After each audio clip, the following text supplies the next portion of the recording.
So I actually just did my makeup and I recorded it, and then I realized that my mic was picking up so many other little sounds, and I don't know, it just wasn't as cute, so I will not be posting that one. But if you like this look and you want to see me doing it with a gum chewing or something, just let me know and I'll do it. I have no problem. This is actually one of my go-to looks.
I always had to like edit that out, but I feel like it also messed with like the editing of my other sounds, so I just got like these really cute little LEDs that don't have a fan, so they're very quiet. But it's also like a static light, like it doesn't move around like the sort of galactic light that the spaceman made, so let me know which one you prefer. I can also switch, like sometimes do my little astronaut man and then sometimes these guys, maybe both. That could be cool. Yeah. This is my cute little remote for the new LEDs. It's actually really chunky.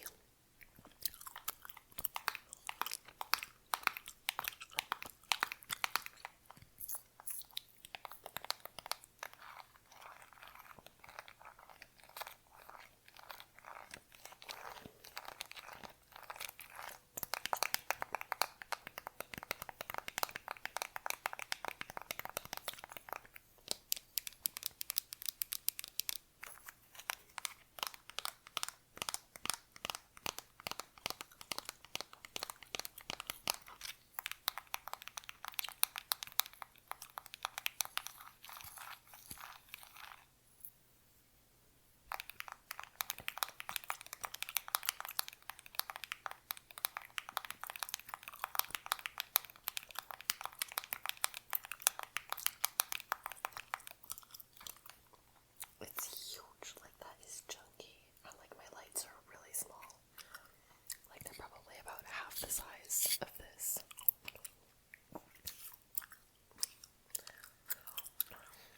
That's just technology today.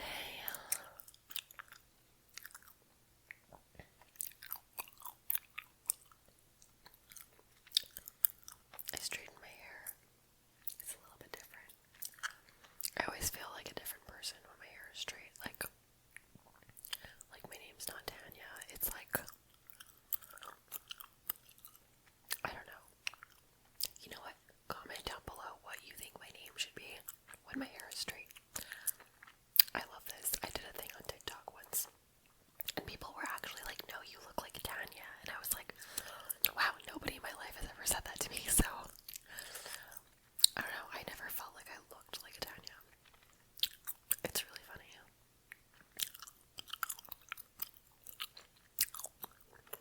But I don't know, I guess like I always wanted my name to be like 3 syllables. I wanted it to be longer. I don't know.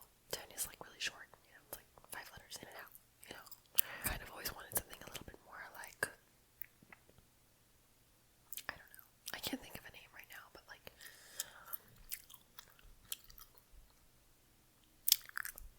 Melisandre. Sorry, I just started watching Game of Thrones, so that name just popped back in my head. Oh yeah, okay. I have never made it past season 1 Game of Thrones.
was intentionally used in the competition to provoke, you know, an emotional reaction or a physical reaction or whatever, specifically for like good TV. And then above all that, the whole point of the competition is so that the girls who wanted to become models, if they won this competition, they would have like this really big prize where they would have like a deal with a really big brand. That never happened. Like never. And a lot of the winning contestants have talked about that. Like they've come out about it and talked about it. That it was basically like complete BS, and the companies would say to the girls that won, like, I don't care where you come from. I don't care what competition you won. Like, I'm not working with you. Because now the girls that won sort of had this like stigma that now they're from America's Next Top Model, which is like there was a stigma that they're basically like actors or actresses that have a lot of drama, and the designers essentially are like, I don't want your drama in my clothes. Like, I want my clothes to represent themselves and not to be hanging on somebody that comes with like a lot of drama in the media. So a lot of these girls just never found work, and it actually ruined their careers even before it started. And that's just like, it's probably like the nicest part of what happened to these victims. We'll call them that. They are victims of Tyra Banks. And I don't know, the way that she like fired her 3 founders of this show, like Jay and Miss J and the photographer, I forget what his name is, that gorgeous British guy. She fired all of them, and when Miss J was in the hospital because he had a stroke, she never even came to visit her. Like, it's just bad. It's bad news all around. And she's sitting in that documentary on that camera and like fake apologizing. It's really gross. It's a hard one to watch. But wow, like the early 2000s, like I will say, and not to her credit because no way, she's horrible. And she should be like tried in court, honestly. But, and not just her, but like Kevin Mock, the co-producer as well, he should be tried in court. But you really could get away with a lot of bad stuff in the early 2000s. Like, news just didn't fly the same way. Like, people weren't as aware. People didn't educate each other as much. Like, it was very much a different time, even though it was just a short 20 years ago. It really was a different time to exist, and I mean, it's good to know that we've grown as a people, and like we're better for it, I hope. But it's sad to see what people had to go through in order for us to get here. And the worst thing is that like Tyra Banks is like hiding behind this really fake shield of like, I don't know, trying to be one of the people that struggled. Like, I'm not saying she didn't have any struggle, I'm sure she did, but she used the thing that worked against her developing a career and a name for herself as armor to do the damage to others that was done to her. That was very confusing, but she's basically a